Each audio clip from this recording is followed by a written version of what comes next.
Hello, my name is Tanya Smith. I'm a vocal music educator in Elkin City Schools. I have taught grades K-12 in every area of music education, from general music to band to what I'm teaching currently now, which is chorus. If you have chosen to be with me today, I am honored. I'm also the 2020 Boroughs Welcome Fund Piedmont Triad Region Teacher of the Year. That's a long title, but it has come with so many wonderful experiences. I've worked with an incredible team of people that have helped me grow, because just because I've been in education for 25 years doesn't mean that I don't get nervous or that I can't learn new things or change what I'm doing. And this is an attempt to share some of my experiences throughout the year through social emotional learning. Hopefully you will be able to take away some tips and some techniques that will help you on your teaching journey. I'm so proud that you have chosen to become educators, and I want you to stay in this field. We need you. We need you to keep us fresh and to teach truths and your curriculum and to shape and mold young lives. It's a noble profession, and one of which I am extremely proud to be a part. So we are going to dive right in, because I'm going to be respectful of your time. I'm a talker. I am introverted by nature, but when I get with students in any space, whether it be virtually or in person, I just light up, because they are my purpose and my why. And I'll get into that a little bit more as the session goes on. Also, just saying, I've had to learn how to be more technology based, because as a music educator, I have focused all of my time on making beautiful aesthetic sound and teaching music theory and technique, as well as building those relationships with students. Music is a place where that comes very naturally, I think, and there are some of us that for whom it is more natural to incorporate social emotional learning into our content. I will be sharing my screen in just a minute, but I want to kind of tell you a little bit about my SEL journey. About 10 years ago, I started noticing, I've always noticed it, but it just started compounding more mental health issues in my students and in the students across our system. And in talking with other educators, they were experiencing the same thing. You are probably experiencing that in your classrooms right now. If you have not yet, begun your own teaching career, you've probably at least done your student teaching, so you know of what I speak. You know that there are so many issues that our students are bringing with them to school, and a student can't learn effectively. We can't learn effectively if we're not feeling at our emotional best, or if we can't regulate those emotions to sort of compartmentalize them until it's time for us to deal with them in another space, in another way. So I've been using SEL strategies in my classroom really unaware for about 25 years. But especially focusing starting about 10 years ago, before the acronym was really well known, or before people were really talking about it very much. I've seen the impact that addressing these strategies can have on teaching and learning. It's an incredible impact that these strategies can have. I'm passionate about sharing these experiences with you as beginning teachers. I think it's very important that you not get bogged down in your curriculum to the point where and I understand, you're worried about your scores, especially if you're a core teacher. You're worried about how you're going to be perceived by your administration and by your school system. And am I teaching them everything they need to know curriculum wise to get them out into the world ready to do whatever it is they're going to do? But along with those things, their social emotional well-being will be at the heart of all of that. Because if they are healthy there, the other will fall into place. I have witnessed that time and time again. So I think that these strategies can be purposeful, they can be meaningful, they can be impactful, they can be simple. It's not complex. So instead of getting kind of nervous about, oh, SEL in math, oh, SEL in social studies, how do I do that? I'm going to just give you some ideas, and I'm going to show you how it's worked for me and see if those are things you can use. It's helped me build a strong program because the relationships I've formed with my students, I have what I call repeaters, repeat offenders. They come back to me year after year because they select music, which is awesome. Those of you that only have them one time, you can have more of an impact than you will ever know. You don't know what it is that you say that's going to have that impact on that student. And they will come back to you years later and you will be like, okay, that was all so worth it. I think that you can invest in them in your classroom and it will affect them in other places in the school, other areas of their school life. You might just be that person that opens the door for them to try that new sport, that new activity, that new fine arts experience. There are so many things, technology, that you can say to them in just a word that makes that kid think, that student think, wow, I might just be able to do that. I might be able to join that club. This teacher thinks I can.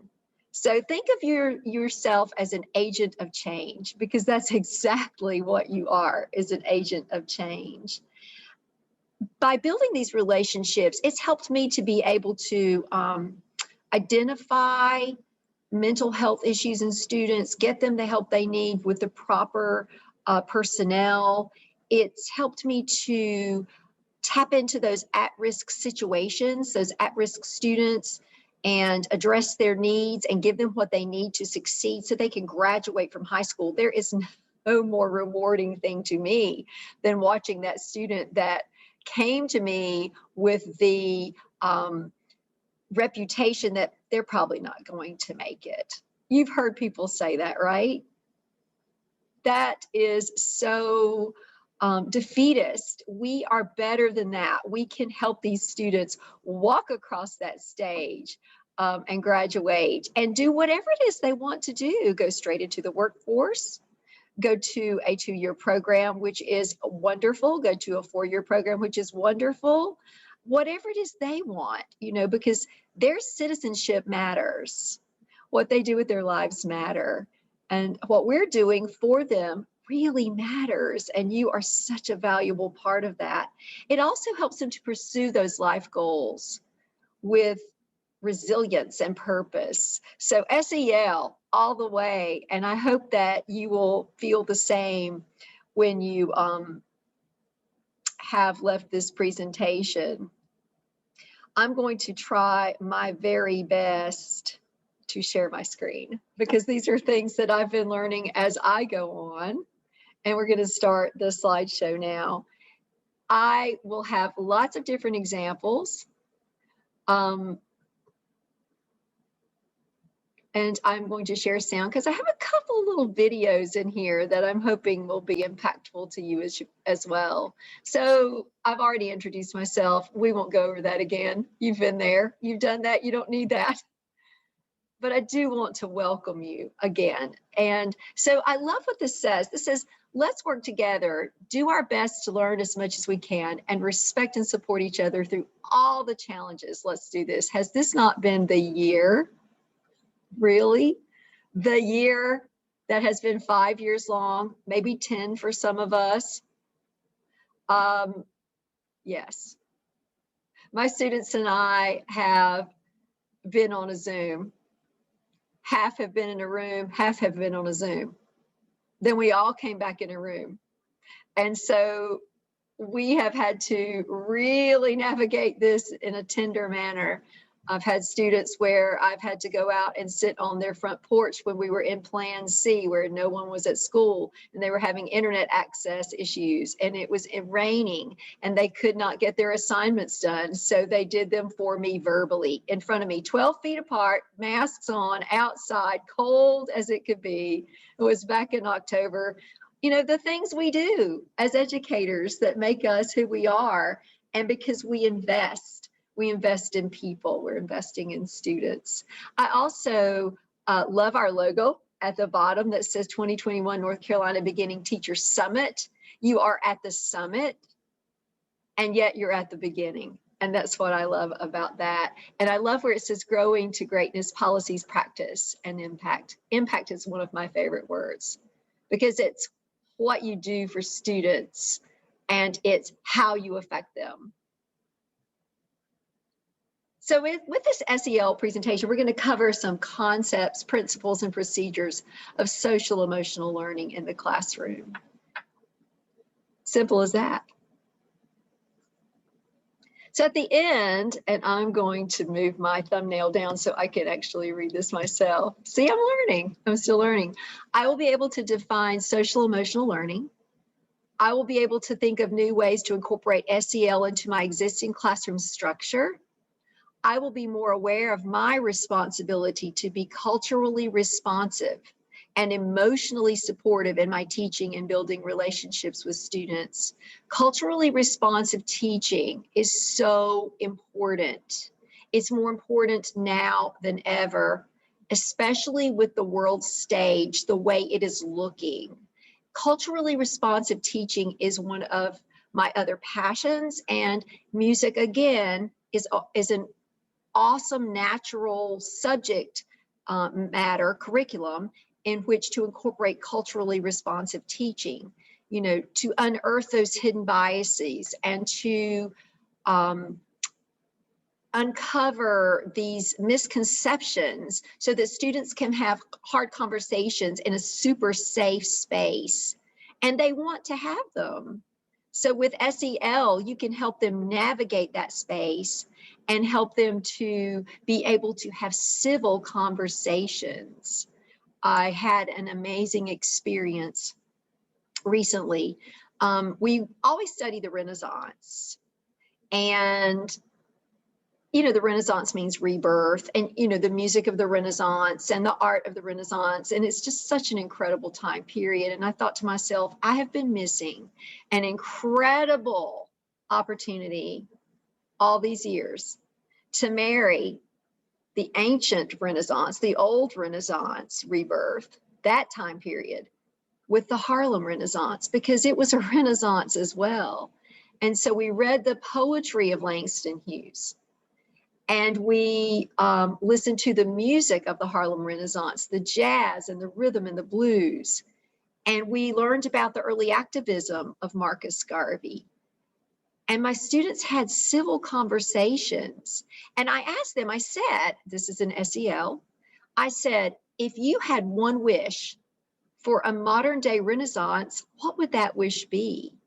And some of them said things like world peace, compromise on the political stage, in the political arena. One said, being accepted for who I am without judgment, for who I am without judgment. I mean, isn't that what we all really want? To feel valued, for society to value all cultures. One said that.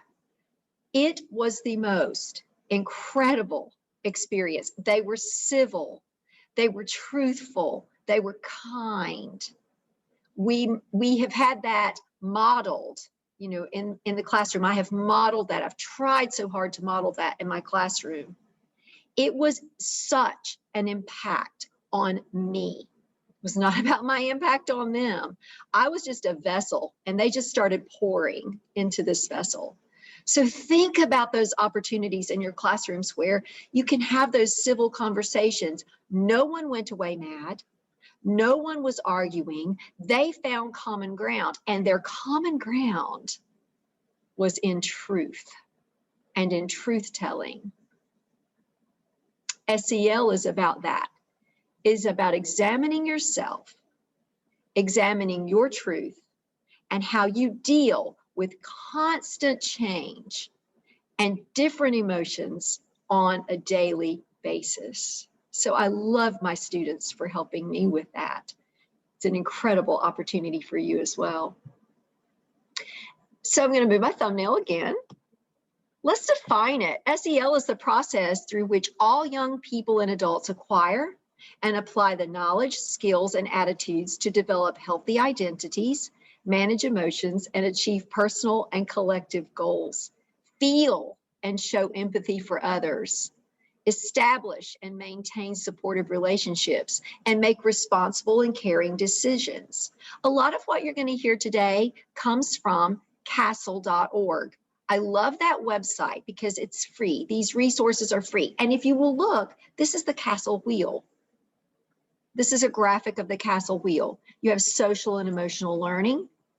And then out from that, you have the little bullet points of, or the little sections of yourself and others: self-awareness, self-management, responsible decision-making, relationship skills, social awareness, and all of those things go out to the classroom, schools, families and caregivers, ultimately your community.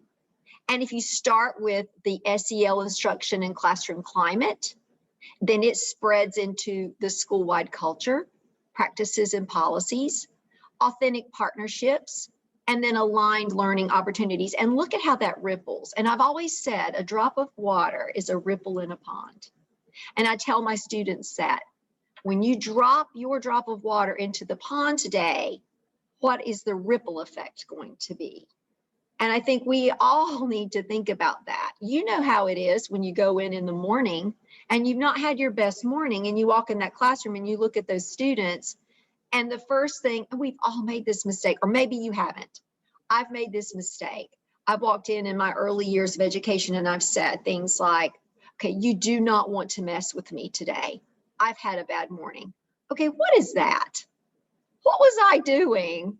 I was dropping my water, and I was creating a tidal wave of negativity in my classroom. So these are some things we need to think about when we're dealing with our students. We need to be as aware of our SEL as we are of theirs. That's how they learn, is they watch and they listen and they see. There's more to it, but that's the basis. That's the basis. I would love to share this little video with you because words matter.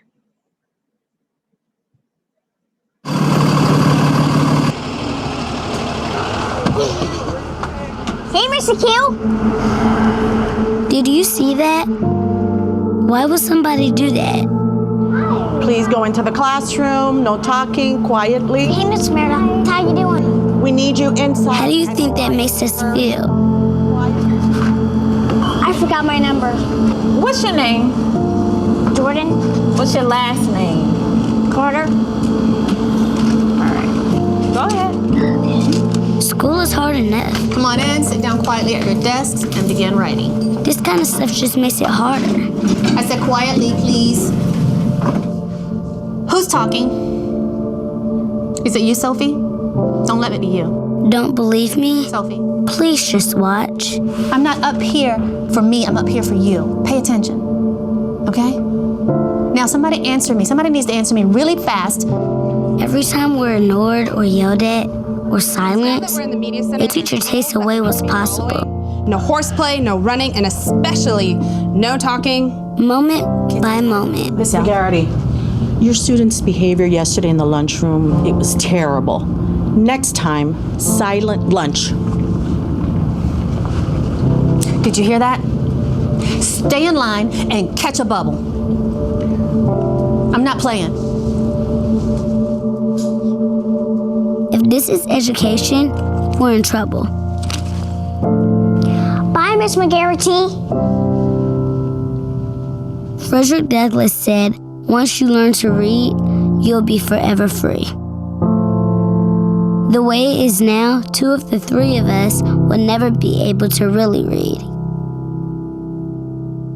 It doesn't have to be this way. Hey, Jordan, how you doing? Good. Everyone we meet throughout our day can make a difference. I've been waiting for you to arrive. All the difference. Good, how are you? Great. Hi, Jordan. Bye, Jason. Good morning, Jordan. How are you? I'm doing well. Thanks for asking. How are you? Good. Go ahead and put your number in. Talk with us, not at us. That's okay. I'll look it up for you. Go ahead, sweetheart. Okay. All right. Teach us what we need to know. Good morning. That's how we get smarter. Well, good morning, Sophie, Janicia, and Jordan. And when you talk with us and teach us, give us bigger and bigger words. Now what I'd like you to do, children, is turn around and converse with your neighbor and discuss where the mother might have gone. Words that we can use to read and understand. She is prey for eagles, so she hunts at night. And that will take us places we could never reach without you. Remember, we're entering the learning zone. Now, how can we show our respect to the children and teachers who are working? We can walk quietly. Yes. Okay, kids, so what I'd like you to do is continue writing your narrative, documenting your emotions if you were the baby owl and your mother abandoned you in the nest. What can you do? Learn all that you can so that you can challenge us to be our best. You would have stayed and assisted them in whatever they needed. Share yourself with us and show us how to share ourselves with others.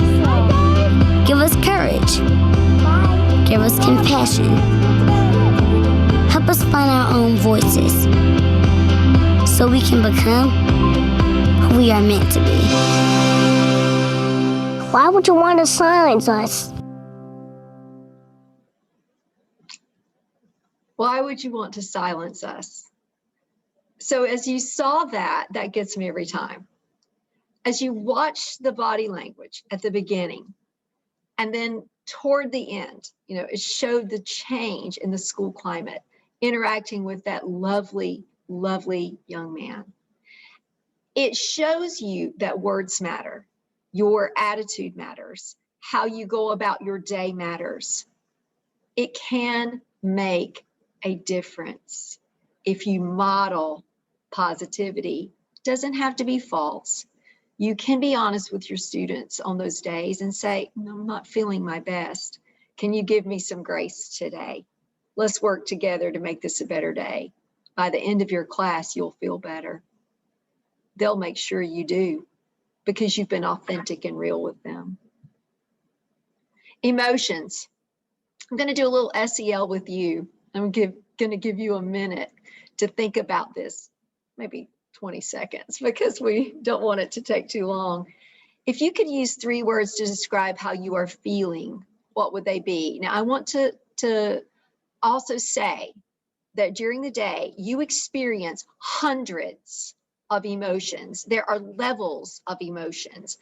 If we listed them all, I guess it would almost be infinite, because the human is a complex, the human being is a complex thing. It's a complex mixture of emotion, action, interaction, all of those things. So think of 3 words to describe how you are feeling. What would they be? You could start your class with this as a question of the day. I start every single day with a question of the day. Sometimes they have to do with SEL this deep, or sometimes it's as simple as, what's on your playlist right now? What song's on your playlist? Or let's see, to use some of their slang, that's a whole mood. What's your whole mood? Find a meme that describes your mood today. Pop it in the Google Classroom on this question. I love those because they're hilarious. They come up with some of the most wonderful things. It takes about 10 minutes. 10 minutes to just connect. Say, okay, I see where we are. Now let's roll. So that's an awesome strategy, is a question of the day. And you can look for SEL questions of the day. You can just Google that. Castle has some suggestions. So many websites have suggestions for that. Sometimes I do this. With little folks, you would probably want to use more like smiley faces or maybe images of children. I used adults because you are adults, and I didn't want you to feel like I was talking down to you at all or making you feel like you were, little students, little kids. But I'll say, what emotion are you bringing with you today in the question in the Google Classroom? This is something that started before the pandemic. And I only did it, once every couple weeks. Now I do it every day. That is one thing I will never change. I will always go back to that technique. We will still do a question of the day. That has been a silver lining for me. I've gotten to know my students. I thought I knew my students. I thought I was building these awesome relationships, and I was. But at the same time, how deep were they really? You have to have your students feel like they can trust you and come to you in a safe space. And that safe space creates relationships. And then those relationships make it easier for you to talk to their families. You can pick up the phone and you can say, hey, your kid's not in trouble. Your student's not in trouble. I'm calling because I'm concerned about ABC. Can we have a talk about it? Could we have a talk about it? This is not accusatory. This is just you and me, safe space. That has been life altering for me this year. So, show them a graphic. What emotion are you bringing with you today? If you'd like for them to journal, if you're ELA, if you like that better. If you teach math, if you teach science, you could talk about the science of emotions with this type of lesson. Where tears come from, what kind of chemicals are in the tears based on what feeling the person is having. That would be a really cool lesson. I actually thought about doing that myself. History, if you are, social studies, if you are studying a particularly difficult topic, you could talk about how hearing about this information makes you feel. Where's the empathy there for this marginalized people? Or how would you feel if you were in this situation? So I also like to use a wide variety of types of people, of different cultures. Students need to see people that look like them. Students need that. Of course, not every culture is represented here, but it is a wide variety. I have men, I have women, I have different cultures, and that's just very important to me. I want students to know that I value all cultures, all races. It's important for them to see that modeled. These strategies that have worked for me are, especially the question of the day. Question of the day has been incredible. I've even put things on there like, if you've never heard it, it's called the Samuel Barber, B-A-B-E-R, Adagio for strings. It's a tearjerker orchestral piece. Okay, I'm geeking out on music right now, pardon. But I've played that for my students and had them write how that makes them feel. Oh my goodness, you would be amazed at what you can get from just playing a piece of music and having students reflect. A weekly check-in. Watch your students as they come in the door. Watch that body language. See how that looks. See how that changes from day to day. Really pay attention. Yes, it's hard when you're getting everything together, if you're running late or whatever, but when they sit down even, watch how they sit down in their chair. The masks have been an issue. I get that. You can still tell. You can still feel that energy if you're really in tune. And so start thinking about, what does the energy of my room feel like today? So check in with those students that you just have a concern. It could be something as simple as shooting them a little email and saying, I noticed you don't seem quite like yourself. If you need to talk, I'm here. Is there something you need to tell me? They may come back with, I'm fine, Ms. Smith. I just had a calculus test and I think I failed it. You can talk them through that. Okay, so this next one, I love this next one. Restorative justice. Excuse me, let me back up. Restorative circles. So restorative circles are an amazing way to get your students talking in a safe space. You want to start with something that is really simple. Something as simple as, what's your favorite color? Round robin, what's your favorite color? And then you let the questions get a little deeper. And as they get deeper, you can go around the circle and you can say, pass, if you don't feel that that's something you want to share. If you don't want to share with the group, pass. They always have the option to change their mind. After you've done a few restorative circles, they all start to talk. It's incredible. You've created a space for them. You have to set it up. Tell them that it's gracious. When someone else is speaking, they can't speak. That things are as confidential as humanly possible. What goes on in your room stays in your room, unless it needs to go to a higher power, if you will, such as your principal or your guidance office. You let them know that. So I had a student say to me when we came back to Plan A, before we came back to Plan A, Mrs. Smith, I am feeling a lot of anxiety. I'm excited, but I'm feeling a lot of anxiety. Would it be possible for us when we come back the first day, rather than jumping right into rehearsal or our music, to do a restorative circle? So I did. And it was time well spent. It was incredible to see the variety of emotions that were walking into my room. So that's just a thought, something to try. The next big one is something I call, and I don't call it, it's actually a definition, restorative justice. It's giving those students that are getting a little out of control with their emotions a space to recover without embarrassing them, without being punitive, because we all lose it from time to time. So what I would like to do at this point is, rather than explain to you in my own words, I want to give you a definition of restorative justice. And yes, I'm Googling right now. I think that's important to see that sometimes we just have to look it up. I have used this more in the last 10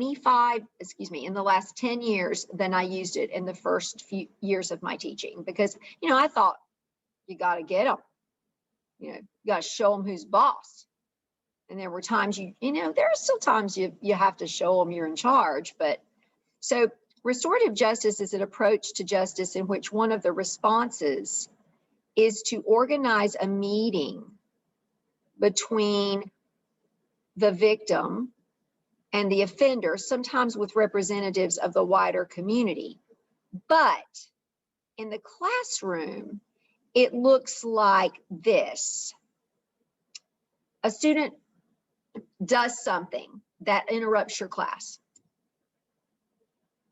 and it is obviously inappropriate, either to another student or to you.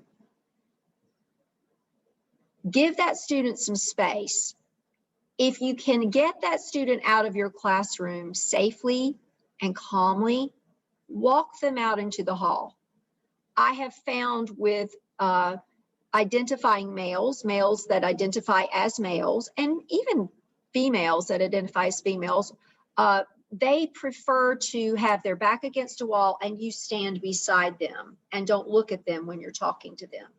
Asking a student to look you in the eye when you're talking to them in many cultures is very, very uncomfortable, and they consider it disrespectful. Do some research on that.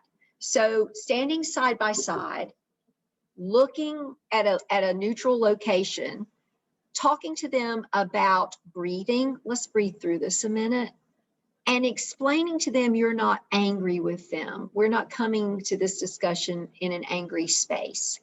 Give them some time to calm down. It works. Not every time. Sometimes it's so over the top that you have to call in intervention.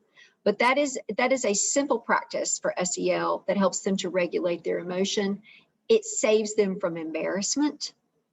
You save face because you don't lose it. Just some thoughts.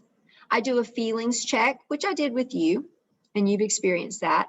And then mindfulness activities. I've actually led some mindfulness workshops where you do gratitude mindfulness. I did a mindfulness activity with my middle school chorus. I have 44 in a room right now, and my numbers are actually down because of the pandemic. So we did a mindfulness activity because they came up to me from PE. It's fourth encore. Everybody was hot. They were crazy. You know, middle school, they're awesome. And their energy is, I'd love to bottle it and sell it. It's so great. And they're so fun. But when they come to you like that, it's hard to rein them in. So I put on soothing music, and I had them do a breathing exercise, a mindfulness exercise where they took themselves to a peaceful place. It took 5 minutes. 5 minutes. I was able to go on with class.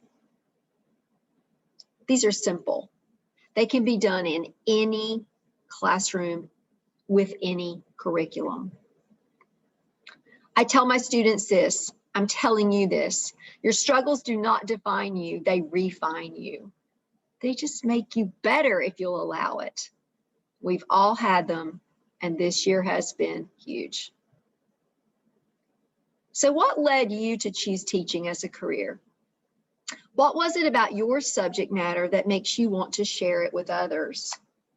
I'm going to share with you why I became a teacher, because mine was not your typical, oh, I was so inspired by this amazing teacher. I had some amazing teachers. Please don't hear me say that I did not. I did. But I was a piano performance major first. I got my first degree in piano performance and then went back and became a teacher. Teaching found me.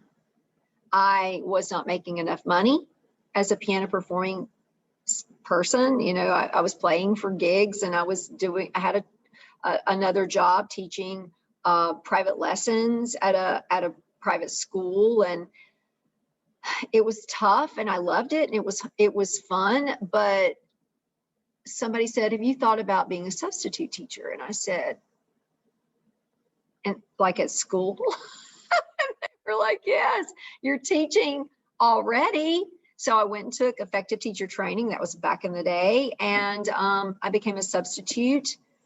And then that led into me becoming a teacher assistant for a little while. And I worked in an after school program, and I was like, you know what? I love this.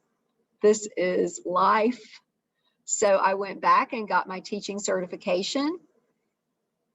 And this is something that I wrote that I'd like to read to you, if you don't mind, if you will indulge me. I became a teacher in hopes that I could make a positive difference in the lives of others. Music is my area, but at the heart of it is the relationships and family that I want to form. I want students to celebrate themselves and each other in the most radically inclusive way possible. I want them to reach inside themselves and discern the possibilities to find a plan and a purpose. Accept global responsibility and be the agents of change to propel our society into a future of equality and doing good for others. I want them to possess the social emotional skills and awareness that no matter where life takes them in their journeys, the people they interact with are valuable, because they are valuable. You want them to know that. Your purpose and your impact are crucial. What is your why? What is your purpose? What impact do you want to have? I'm going to share some of my people that have already graduated, from whom I have permission to share their stories, and how SEL strategies helped me to help them. This is Ricky. Ricky was, excuse me, oops, let me go back. Goodness. I'm going to go back. Thank you for being patient. And I'll go back to present. Ricky does not remember coming to the United States. He's a DACA student, or was a DACA student. He was in my band program when I was teaching band. He was very introverted, very quiet, didn't want to be noticed, but was an achiever. Every assignment I gave him was done impeccably. Every task I asked him to do was done immediately. He was driven. He wanted to learn to play every percussion instrument at the back of the room. And if you've ever taught percussionists, if you're a music educator, you know exactly what I mean by that. And everybody wants to play snare or quads in the marching band. And that was Ricky. Ricky graciously agreed to play bass drum, which I assured him was the heartbeat of the band, and that if I didn't have him on it, we were going to not have a very good experience. As I got to know Ricky, I noticed he had a heart for people, but he wouldn't talk a lot. So I started forming a relationship with him. And one day I just said, Ricky, what are your goals? And he said, Mrs. Smith, I'm not really sure. My family came here as immigrants illegally, and I, was born here. So I'm a dreamer. I'm a DACA student. I don't know what I'm going to do. And so having that knowledge helped me to formulate some strategies. I said, well, first we need to work on your social skills. So we made a plan about how to have conversations with people, and we met weekly and we practiced. And so he started advocating for himself, and he got a scholarship to Montreat College playing lacrosse. We don't have a lacrosse team, but he played travel lacrosse. He had a niece that he lived with at home who he adored and still adores, which led him, he also loved technology, which led him to pursue a degree in cybersecurity from Montreat. And he is now working in cybersecurity to fight against human trafficking. How amazing. We helped him address his self-awareness. We helped him address his conversational skills. He already possessed empathy. We didn't have to work on that. That's Ricky. His impact on me has been tremendous. Dylan was and is on the autism spectrum. I do have permission to share that with you. Everything I'm saying today about these former students, I have permission to share. They want their stories told. Dylan would hide under tables when he got anxious. Dylan was in the band. He played trumpet, not well. We discovered that band was not for him, but he brought his guitar to school one day and was teaching chorus as well. And he started playing and singing. And I was like, he was in the 7th grade. I was like, you're in the wrong place. You need to be in choir. And so we got him transferred. And oh, by the way, he was a huge discipline issue in the classroom. He could tear up the room in terms of, blurt out. And he was just one of those guys that could change the climate quickly. Dylan is now majoring in modern music. He will be graduating next year with a degree in modern music and music production. He has his own YouTube channel. He has thousands of followers. He is this incredible student. What did we do, SEL? We worked on social skills, when to speak, when not to speak. We worked on conversational skills. Sometimes Dylan was so blunt that it was hurtful. We worked on empathy. It's not just about you, Dylan. It's about other people in the room. We used all kinds of check-ins, strategies, discussions, timeout.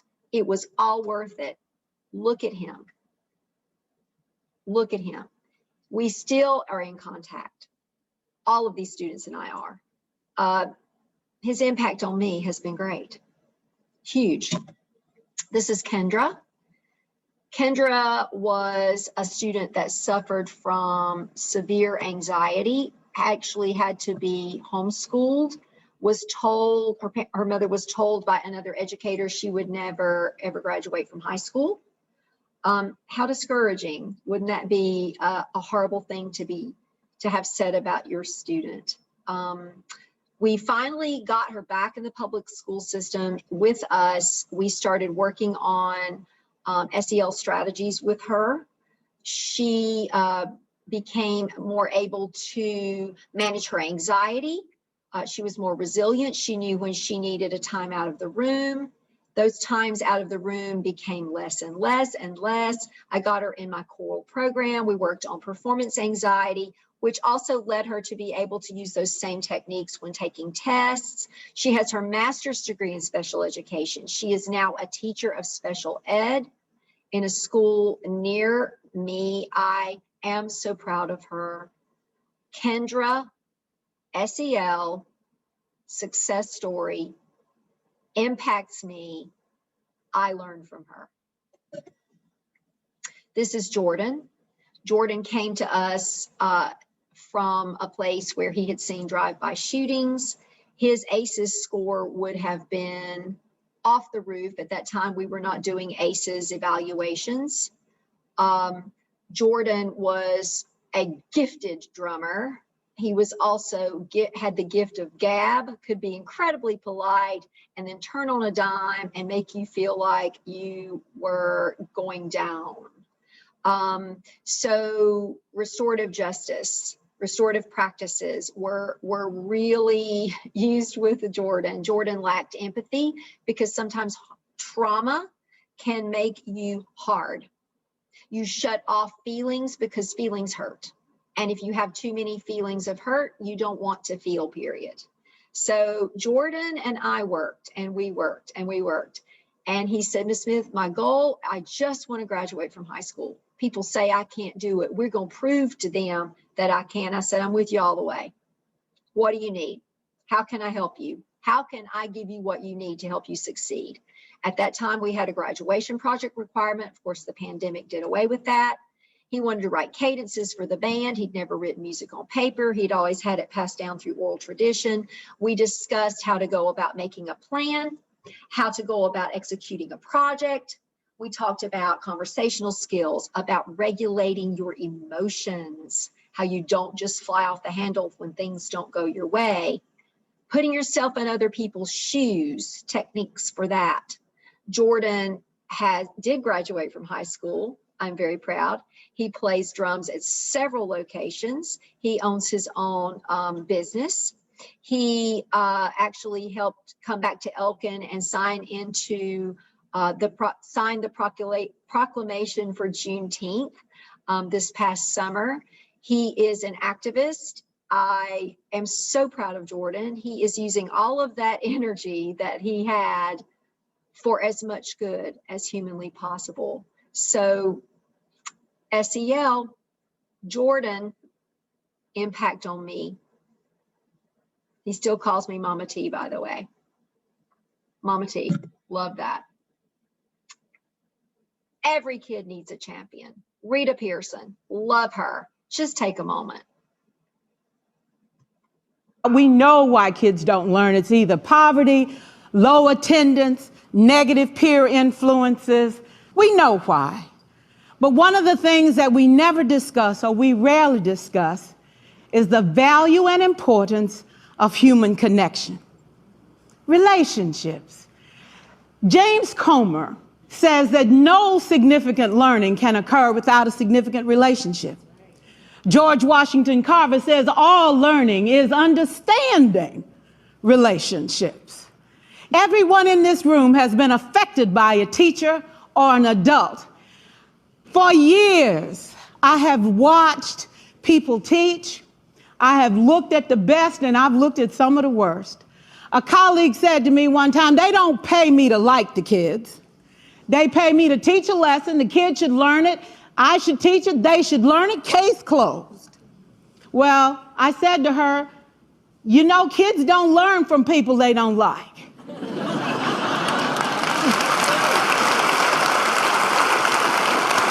Can we stand to have more relationships? Absolutely. Will you like all your children? Of course not. And you know your toughest kids are never absent. Never. You won't like them all, and the tough ones show up for a reason. It's the connection, it's the relationships. And while you won't like them all, the key is they can never, ever know it. So teachers become great actors and great actresses, and we come to work when we don't feel like it, and we listen to policy that doesn't make sense, and we teach anyway. We teach anyway because that's what we do. Teaching and learning should bring joy. How powerful would our world be if we had kids who were not afraid to take risks, who were not afraid to think, and who had a champion? Every child deserves a champion, an adult who will never give up on them, who understands the power of connection and insists that they become the best that they can possibly be. Is this job tough? You betcha. Oh God, you betcha. But it is not impossible. We can do this. We're educators. We're born to make a difference. Thank you so much. We know why kids don't learn. It's either poverty. I can't say it better than that. She's Rita Pearson. Here are some resources: positiveaction.net, social emotional learning, Castle resource, in-service, ASCD.org, making these 4 SEL strategies work in your classroom. I won't take the time to show you those websites. I think you can do that on your own, and I want to be respectful of your time, and I've taken a long time. Please feel free to get in touch with me. My email address is smith.t@elkin.k12.nc.us. You may call myself, 336-366-9630. Or you can contact me between 7:30 a.m. and 8:30 a.m. or 3:30 p.m. to 4:30 p.m. in the afternoons. Or you can leave me a message. I'll call you back. Those are just some rough times because I'm constantly busy, but I will take time to speak with you. If this has been helpful to you, or if you just want to talk, you can follow me also at tsmithECS on Twitter. I'm also on Facebook, Tanya Smith, and I have loved spending time with you today. Thank you for giving me this opportunity, and go be agents of change, beginning teachers. You're going to grow to greatness. I believe in you. I value you. Thank you for this opportunity.